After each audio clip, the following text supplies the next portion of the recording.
Welcome back to the True Assassins podcast. I'm Adrian Smith, Okay. and I'm so glad you could join us again for Mm-hmm. another deep dive into the world of assassins. Yeah.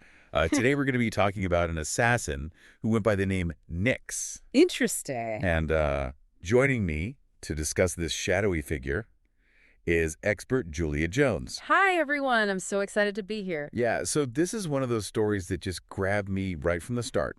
This isn't just your average criminal. Right. We're talking about someone who understood the power of fear Oh, yeah? and use it to their advantage. Absolutely. Nyx seemed to just vanish into thin air after each hit. Yeah, it's almost like she was never there. It's like something straight out of a myth or legend. Well, that's kind of fitting, isn't it? What do you mean? Well, in Greek mythology, Nyx is the goddess of night.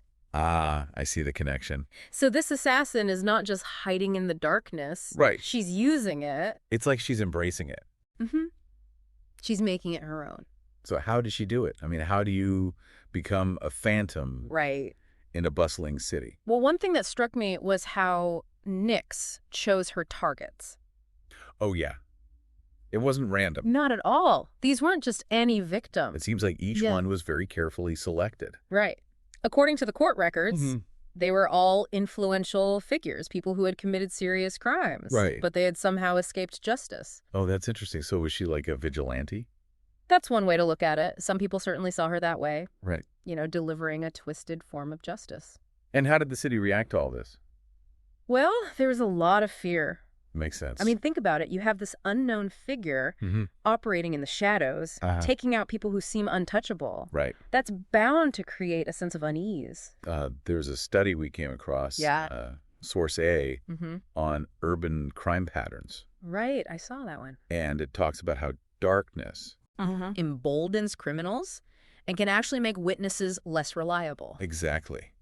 Witnesses might be hesitant to come forward. Right. Or their memories might be distorted because of the fear of the darkness. So it's almost like the darkness created this perfect environment for Nyx to operate. Absolutely. But there was more to it than just fear, wasn't there? You're right. There was also this undercurrent of admiration in some circles. Oh, yeah, notice that too. Almost like a grudging respect. Like they knew what she was doing was wrong. Right. But they also kind of understood it. It's that desire for justice. People want to see the bad guys get punished. Yeah. And when the system fails to do that, Right. someone like Nyx steps in. Exactly. But all of this carefully crafted darkness, Yeah. all of this control that she had, it was all about to be challenged. You're talking about the eclipse, right? Exactly, a rare solar eclipse. It was a huge event. The entire city was preparing for it. They were trying to fight back against the coming darkness.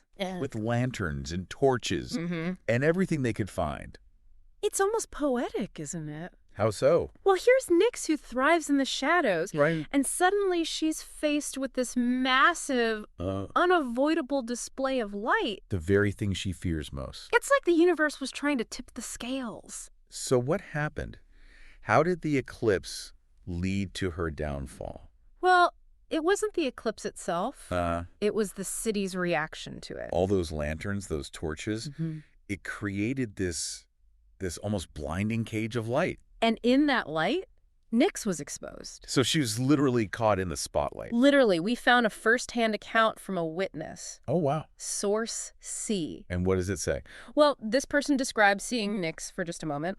Frozen, illuminated by a flicker of lantern light. That must have been a shocking sight for everyone. It was. The crowd saw her not as this mythical figure, but as a person. A criminal. And the fear that had protected her suddenly vanished. It turned against her. Exactly. So what do you think happened? What led to her downfall? Was it hubris, bad luck, or maybe even a subconscious desire to be stopped?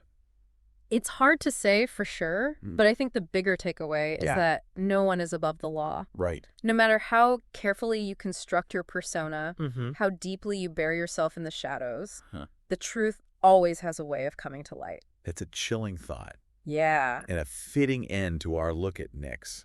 It really is. Well, that's all the time we have for today. Oh. But the conversation doesn't end here. What other forces are out there shaping our destinies? Yeah. What hidden truths are waiting to be revealed? It makes you wonder. Join us next time on the True Assassins podcast Okay. for more addictive true crime stories. And don't forget to rate and follow us Yes. so you don't miss an episode. Oh. Until then, stay safe out there. Bye, everyone. And maybe keep a light on, just in case. Good idea. See ya.